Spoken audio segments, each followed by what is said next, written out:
So we'll go straight into one of the key business of the day. I would want to quickly introduce our speaker. Our speaker is a consultant endocrinologist and medical director of Rainbow Specialist Medical Center.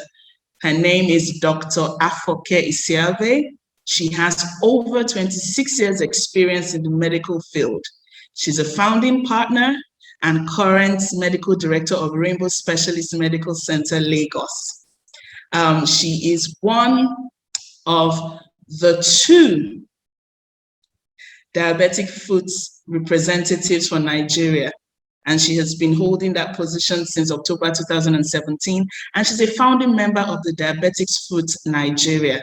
She received her medical training in Lagos University Teaching Hospital, as well as University of Benin Teaching Hospital and University of Cape Town, South Africa. So you see, she's invested in this African business we're talking about. She is the founder and coordinator of Diabetes Boots Camp. It's a diabetics education program for persons living with diabetes and their caregivers since 2007 till date. Dr. Afoke is a lifetime member of a number of associations. And interestingly, she's a recipient of the Healthcare Leadership Academy Healthcare Executive Leadership Program Fellowship. This is a program that mDoc is also part of, teaching and equipping clinicians around quality improvement. She has done multiple research and has published several scientific articles and in peer-reviewed journals. So without further ado, we will like to welcome Dr. Afoke Isivwe to take us further in the session. Dr. Afoke, over to you. Thank you, Adora. Good day, everyone, and welcome to the inaugural mDoc meeting in partnership with Boehringer Ingelheim and Jacaranda Hospital in Kenya. I hope I got all those right. So I think I'm going to start my talk now. Can I start sharing my slide? Yes, you can, Dr. Afoke.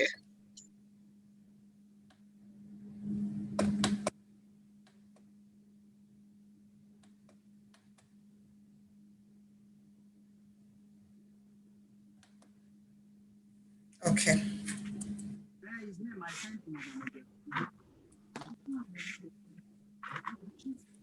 All right, this is a brief outline of my talk. So we'll go down from what diabetes is and then the relationship of diabetes with COVID and diabetes care during a COVID pandemic. Introducing diabetes. What is diabetes? Diabetes is a chronic metabolic disorder characterized by high blood sugar, which is as a result of relative or absolute insulin deficiency. It is important to emphasize the fact that it is a chronic condition, different from malaria that is endemic in Africa, or the acute diarrheal infections whereby you take treatment for a couple of days and you're fine. Diabetes requires lifelong treatment. And this is very important for us to communicate to our clients with diabetes, because we've had instances where people are given 1 month supply of medications, they finish the medications, you don't see them again until they present with a food ulcer or at the eye clinic or with a hypoglycemic emergency, and the explanation one usually gets is they thought 1 month's prescription would take care of the condition. So it's a chronic condition. Treatment is usually required lifelong, and this needs to be communicated clearly to the patients we manage. Now, the symptoms of diabetes, we have the classic symptoms polyuria. We call them the 3 Ps: polyuria, polydipsia, polyphagia, and weight loss. But it is important to stress here that up to 60% of persons with type 2 diabetes may be asymptomatic. I want us to take a close look at this IDF map, World Map of Diabetes. It's taken from the 9th edition of the International Diabetes Federation Atlas, which was published in 2019. And I want us to focus on Africa. We heard all the problems of the NCDs by the earlier speakers, but I just want you to see that if you compare Africa to other regions of the world, you find out that increment in Africa will be 143% compared to other parts of the world. Africa will be saddled with a heavy burden of diabetes mellitus by 2045 if nothing is done about it. Also, 3 out of every 5 people with diabetes in Africa are undiagnosed. So for every 100 people you see that have diabetes, only 40 of them know they have diabetes, and this is very bad. And 3 in 4 deaths are due to diabetes were in people under the age of 60. And we all know this is the active age group. So diabetes is taking a lot of people in the workforce. And it is a big problem in Africa. How do we diagnose diabetes? Usually with a finger prick test, based on at least one of the following criteria: a fasting plasma glucose that is equal to or more than 126 milligram per DL, or a random blood sugar greater than 200 in the presence of symptoms, or a 2 hours glucose result of more than 200 with a 75-gram oral glucose tolerance test, or an elevated HbA1c greater than 6.5% or equal to 6.5%. Now, a word of warning with the HbA1c. HbA1c may be normal in diabetes, early diabetes, and HbA1c may not be reliable if there is an underlying hemoglobinopathy like we typically have in Nigeria and other parts of Africa, the sickle cell disease and all that, or when there's anemia. So it's good for you to know that. In summary, these are the figures for type 2 diabetes: HbA1c 6.5% or above, fasting plasma glucose greater than 126, and a random sugar greater than 200 milligram per DL in presence of symptoms. And we have the normal figures below.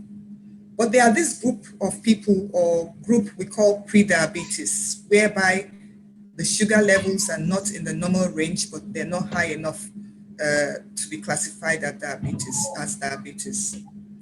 It is important to know that this pre-diabetes is not a benign condition. Persons with pre-diabetes can have complications. They can have stroke, they can have neuropathy and suffer heart attacks, they can have hypertension, dyslipidemia. So when we get patients that have deranged blood sugar that does not qualify as full-blown diabetes, it is a golden opportunity for us to emphasize diabetes prevention, because diabetes can actually be reversed at this early stage with lifestyle modification.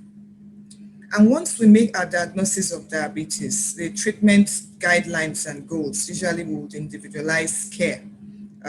Lifestyle modification, you talk about diet, you talk about weight, you talk about physical activity, blood sugar control, targets for fasting and random, blood pressure control to targets, cholesterol within reference range, screen for comorbidities like hypertension, dyslipidemia, and manage them. Also screen for complications as well. The complications of diabetes affect all the systems. no system is spared, okay? No system is spared from the head to the toe. So it is important we screen for them. And because of the way diabetes can creep in insidiously, many people have it, they don't know they have it. At the time we're making diagnosis of diabetes, some people already have complications. So it's good to screen for the comorbidities and complications each time you get a client with diabetes. Now, COVID-19, which is the game changer. We all know that COVID-19 changed the way we do things globally. In fact, COVID-19 can be congratulated for making it possible for us to have this meeting with Kenya and Africa and Nigeria and participants from other parts of the world. COVID-19, as we all know, was first discovered in 2019 in Wuhan in China. And by the 30th of January 2020, the WHO declared it a public health emergency of international concern, and it was declared a global pandemic on the 11th of March 2020. As of today, 24th of March, we have over 180 million cases of confirmed COVID-19 infection worldwide. With this, sadly, almost 4 million people have died, making it one of the deadliest pandemics in history. Last week, the WHO announced that Africa is officially having a third wave of COVID-19. Those of us in South Africa, Kenya, Uganda, you would understand what I'm talking about. So COVID-19 is still with us and we need to do something about it. What's the relationship between diabetes and COVID-19? As the representative of the from the Federal Ministry of Health told us that most of the cases that have died in Nigeria have NCDs, including diabetes. So diabetes is more common among those with severe COVID-19 infection. And COVID-19 patients with diabetes are also more likely to require admission to an intensive care unit or to die. And risk of death from COVID-19 is more common in those with uncontrolled diabetes. The severe acute respiratory syndrome COVID-2 virus, which causes the COVID-19 infection, causes poor glycemic control by several mechanisms, and one of them is through damage to the beta cell. What are the red flags we should watch out for in our patients living with diabetes in this era of COVID? If your patient presents to you complaining of sudden worsening glycemic control, no known reason, you need to have COVID, you need to screen for COVID. If this person has unexplained tiredness or fever, vomiting, diarrhea, shortness of breath, low or declining oxygen saturation, these are red flags and one needs to screen for COVID. Now, in a resource-poor environment like we typically have in Africa, prevention of COVID-19 infection in people with diabetes is very important. Remember, nations that have better healthcare sectors than us, the US, the UK, Italy, the health system was virtually brought to their knees by COVID-19. So Africa that has poor healthcare infrastructure and we don't have enough muscle as the developed world has in terms of oxygen therapy, manpower and all those, it is important to emphasize prevention. How do we go about that in our patients with diabetes? First of all, continue their glucose lowering therapy. Poor glycemic control is associated with adverse outcome if they get COVID-19. In addition to ensuring adequate diabetes control and monitoring, lifestyle changes, making use of telemedicine, home drug delivery to reduce risk of exposure when commuting from their homes to the hospitals. And by the time we have a diagnosis of diabetes, we need to quickly do risk assessment and then see, is this person symptomatic? Is it mildly symptomatic? Is he severely ill? And to refer appropriately. Why am I saying this? People with diabetes are very vulnerable and susceptible to the virus, especially where control is suboptimal, glycemic control is suboptimal. And COVID-19 infection can interrupt delivery of care for this chronic condition called diabetes. It is important for us to have strategies in place to lead to intervention and build capacity, local capacity, and prepare for the eventuality of us having a full-blown COVID infection in whatever area we're practicing in. Like I mentioned, early and appropriate referral is very important if COVID is suspected. Continuous blood sugar monitoring, use of guideline charts as maybe peculiar to the environment you're practicing in, and to seek the input of the diabetes team in the care of the patient as soon as possible. And those with elevated blood sugar levels greater than 216 milligram per DL should have ketones checked. In terms of pharmacotherapy, there's been debates in the literature on what to stop and what to use. But for the sodium glucose transport 2 inhibitors, there is a uniform consensus that this should be stopped in patients with COVID because it's associated with euglycemic diabetes ketoacidosis and also increases the risk of diabetes ketoacidosis. The ACE inhibitors should be continued because they're protecting the kidneys, protecting the heart and all that, even though there's a hypothetical situation whereby it is thought to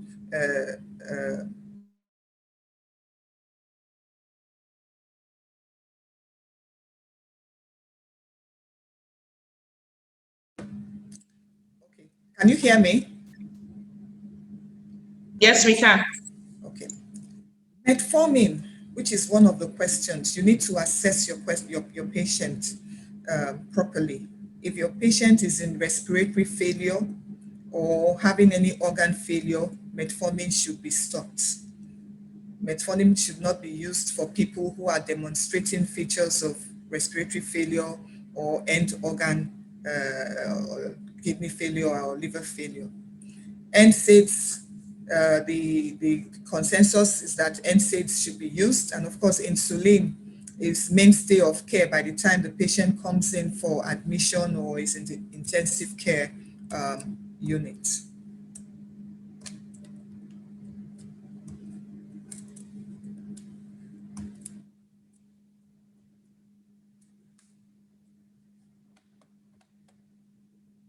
Okay.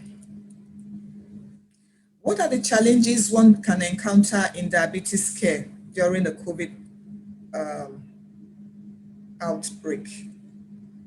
One that happened to us in Lagos here was a disruption in outpatient service and closed clinics. Most of the government hospitals were shut down and only the emergency unit was working.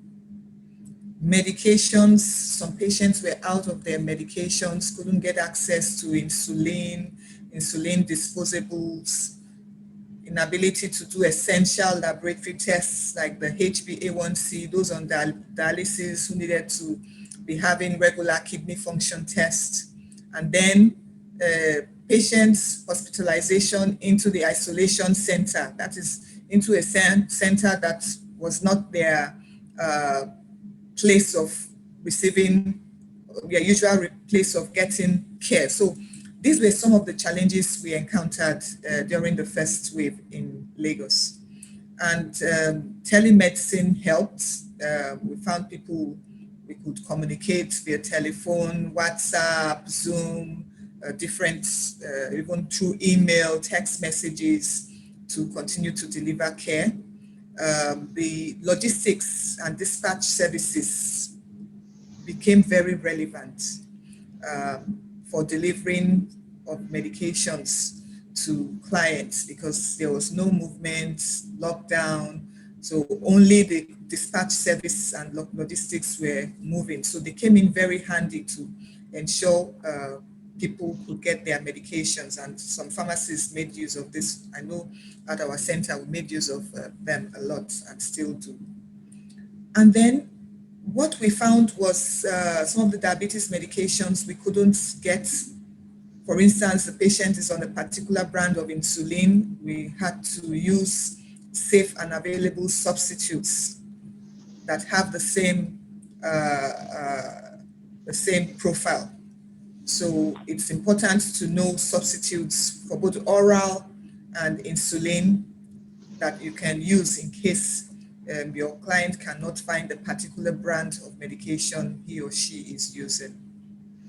We also were able to make use of a mobile COVID-19 compliant laboratory phlebotomies for in-house sample collection. They would come in dressed in their protective gear and to bleed patients from their homes because patients were scared of going out. Some of the labs provided that service in Lagos.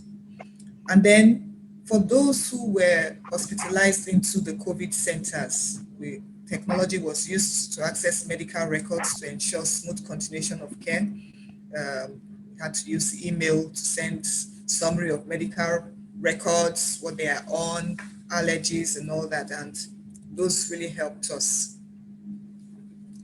We've talked about this. Still discussing access to care during the COVID-19 era. So care can be self-care, can be with technology, and can be face-to-face. Something we developed during the era of COVID was we encouraged our clients to make sure they had all those basic medical equipment at home, the blood pressure monitor, thermometer, the pulse oximeter, the weighing scale, and then enough supplies of their medications, their glucometer, glucose test strips and all. This was very useful to make sure that they could monitor themselves at home.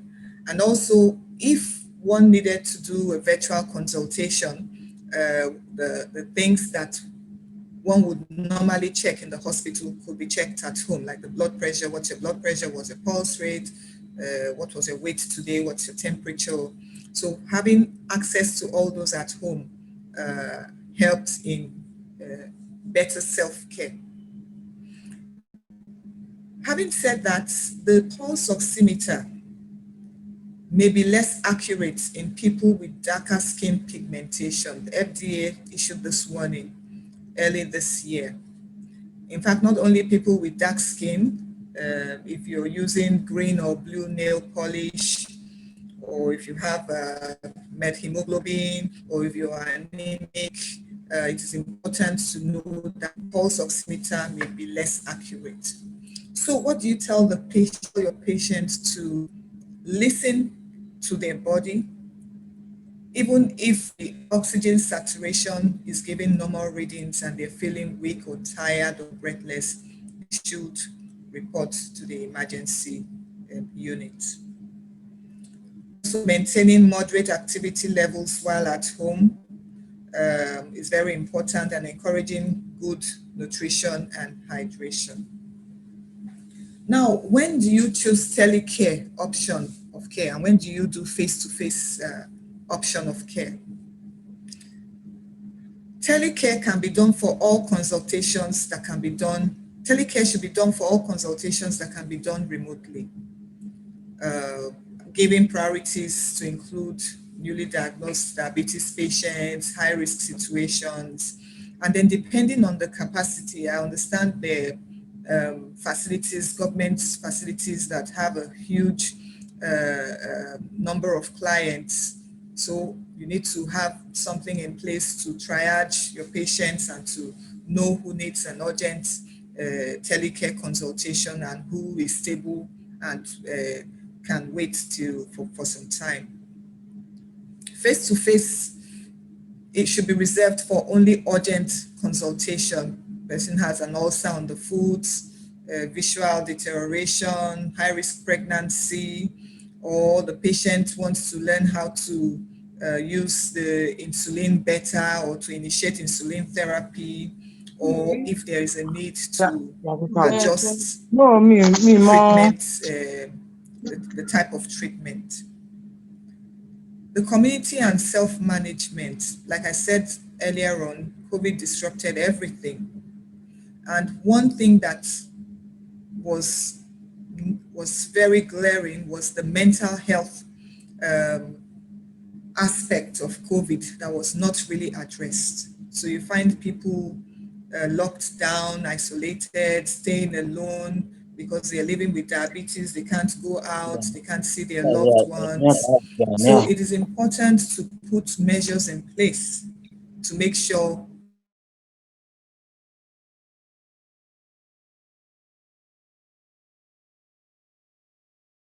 Can you hear me? Yes, ma'am. Yes, 5 minutes more.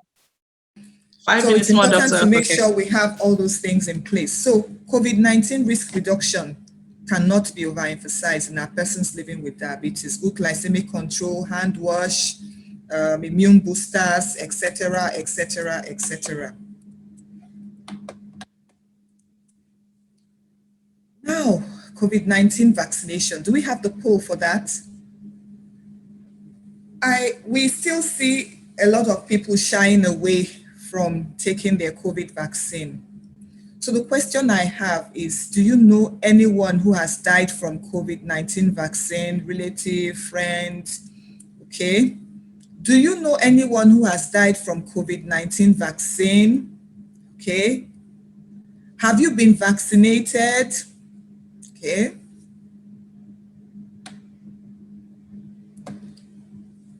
All right. So the truth of the matter is that the risks the benefits for getting your vaccine outweighs the risk. When you look at the over how many millions of people that have died from COVID and the fact that the vaccine is available and the fact that the people who are currently dying are those who have not been vaccinated in places like the United States, it's important we encourage people to get their vaccine.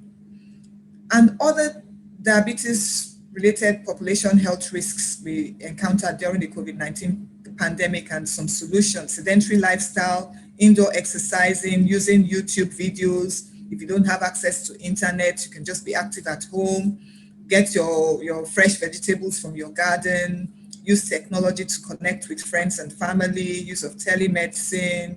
And then if you're unable to access your medical care, use of Telecare and mobile labs. So in summary, COVID-19 pandemic, a global emergency with dire consequences, both human and socio-economic, disproportionately affects persons living with diabetes.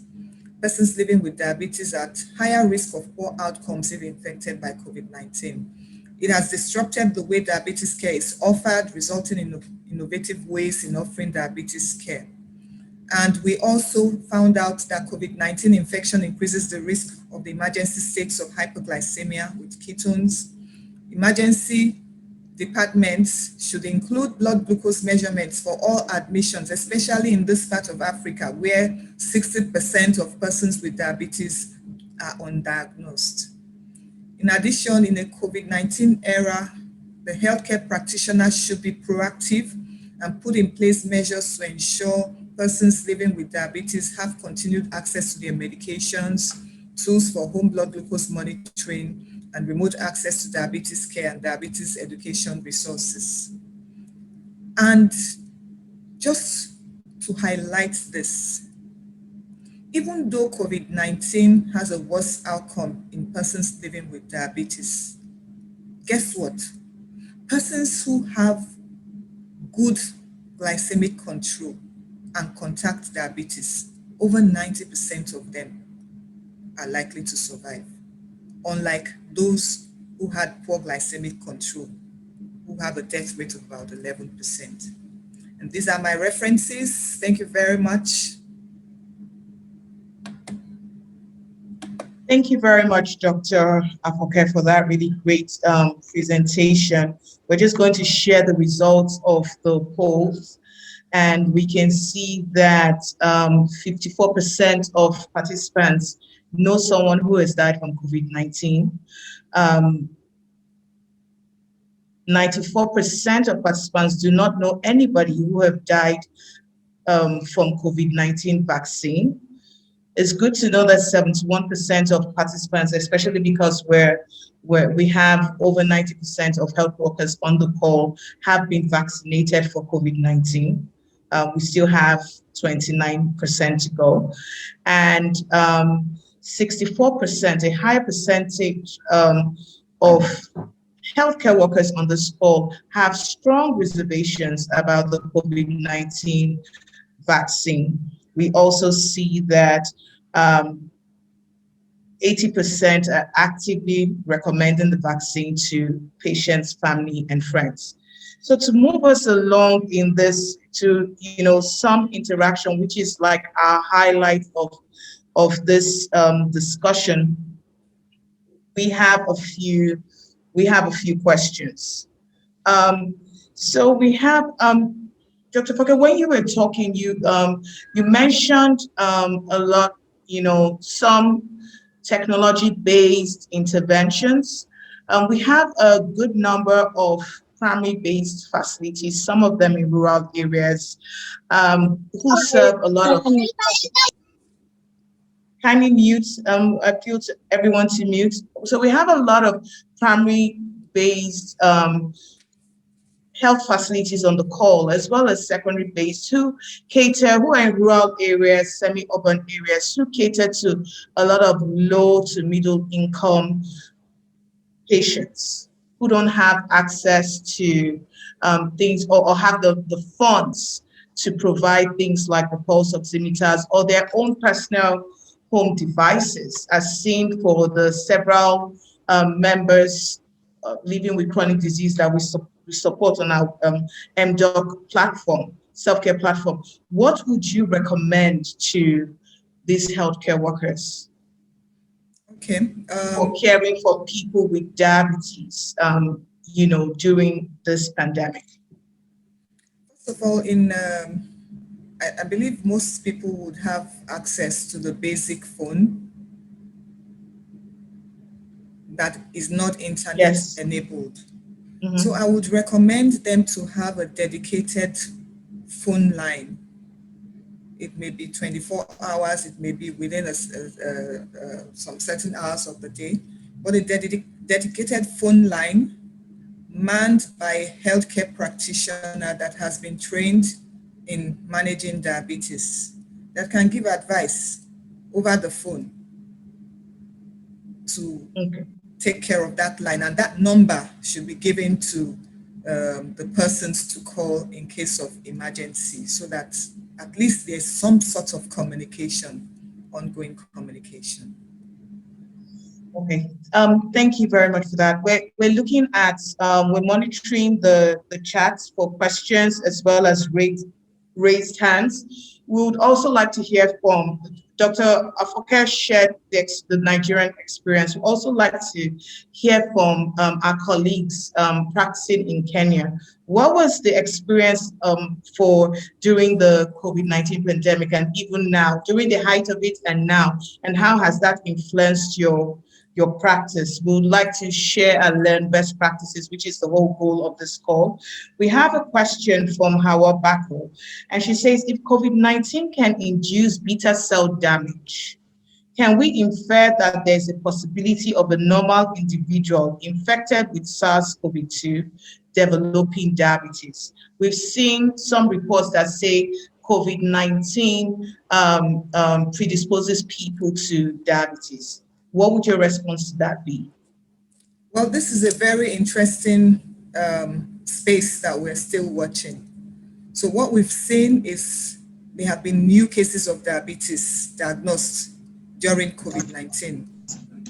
Not only diabetes, also new cases of thyroid disorder. So the receptors, it's like the receptors are all over the endocrine organs and some other organs. So we're still watching. Remember, we have less than 2 years experience. So it would be a good study to look at people who have come down with COVID and how many of them develop diabetes later on in life. But COVID-19 does worsen the glycemic control. Is it permanent? I don't know. We need more studies to tell us. Okay. Thank you very much.